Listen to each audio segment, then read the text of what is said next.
The unknown war will continue in a moment. The mission of the Luftwaffe was to destroy the port city and to deny traffic in and out by sea.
The German schedule called for the capture of Murmansk in a month, but only a few Nazis were allowed to set foot in it.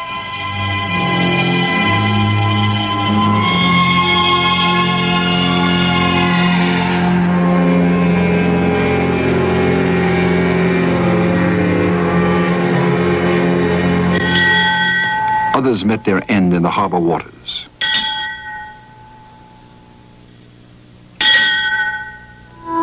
There were lulls in the Arctic War, moments when life seemed almost normal.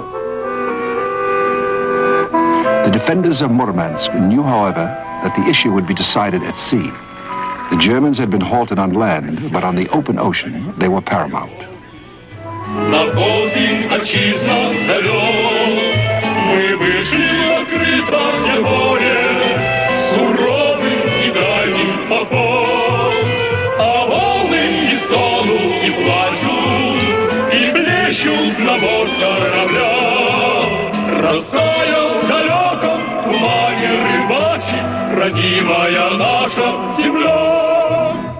Murmansk was an important submarine base.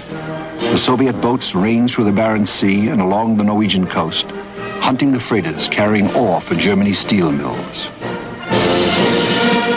This submarine was built with contributions from the children of Siberia. This is its dedication ceremony. The submarine's commander was Captain Fisanovich, made a hero of the Soviet Union for sinking 12 freighters and transports. After the United States entered the war, he and others also received American decorations. Fisanovich pledged his life to the Allied cause. Soon afterwards, the pledge was honored. His submarine was lost at sea. While the land war in the far north was at a stalemate, the ocean battle increased in ferocity.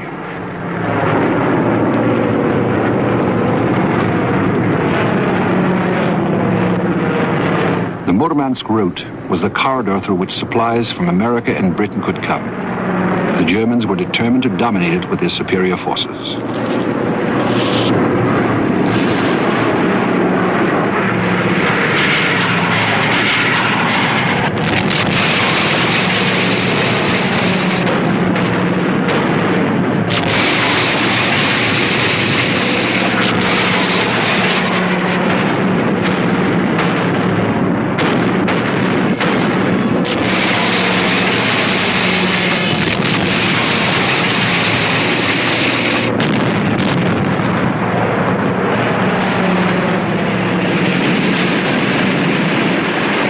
Minefields everywhere to catch whatever eluded the bombers and the warships.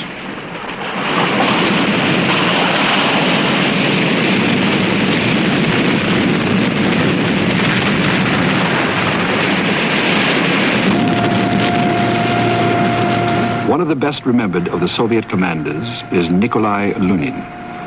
His tally of enemy warships and transports sunk totaled 13. Lunin later joined the Allied attack on the German battleship Tirpitz.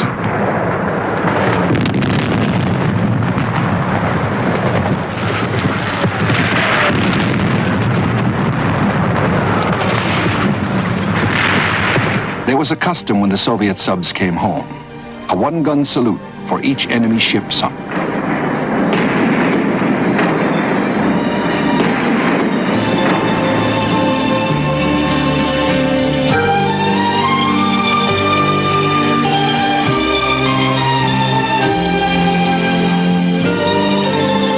And then the more domestic customs.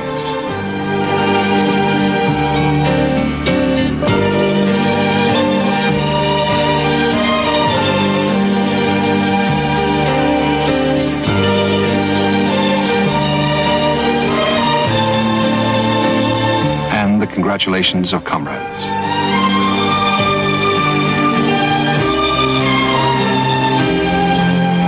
It was the most remote of battles, out of sight in the cold reaches of the ocean. A lonely fight.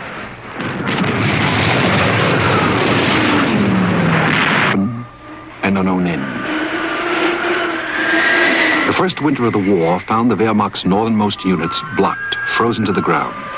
There would be 311 days of blizzards and extreme frost. Unsere beiden Schatten sahen wie eine aus, dass wir durch uns hatten, das sah man gleich daraus.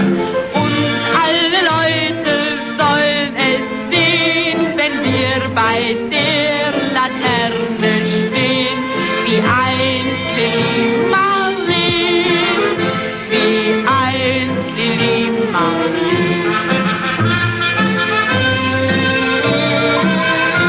This was a relatively quiet front. Further south, their comrades were suffering under the full weight of the Red Army. Up here, there was nothing worse than a dose of cod liver oil.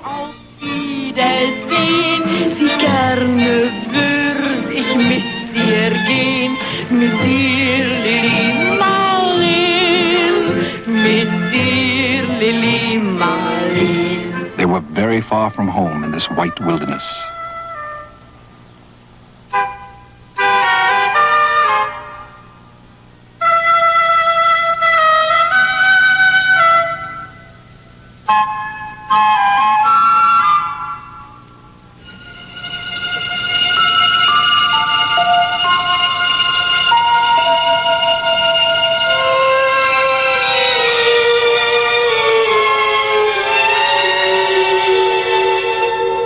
Soviet raids came with terrifying speed. Soviet Marines would race across the tundra and strike ferociously. There was no warning.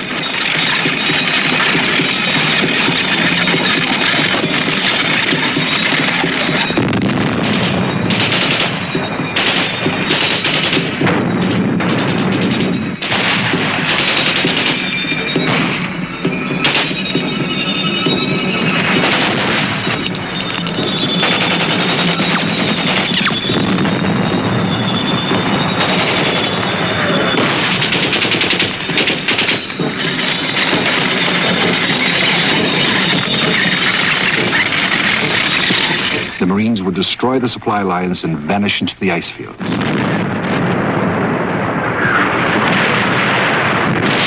The Germans had no means of countering the raids.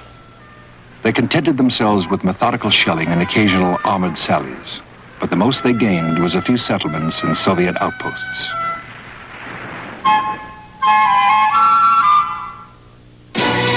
The unknown war will continue in a moment. War in the Arctic. The Nazis turned Murmansk into a heap of rubble, but they could not prevent it from operating.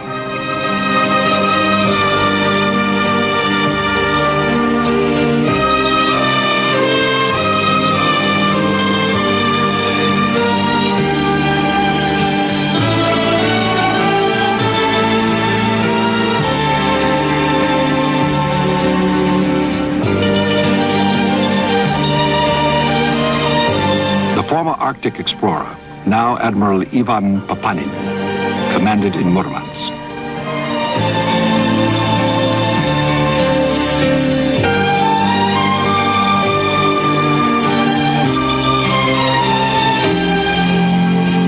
Papanin had an old friend, Vladimir Voyna.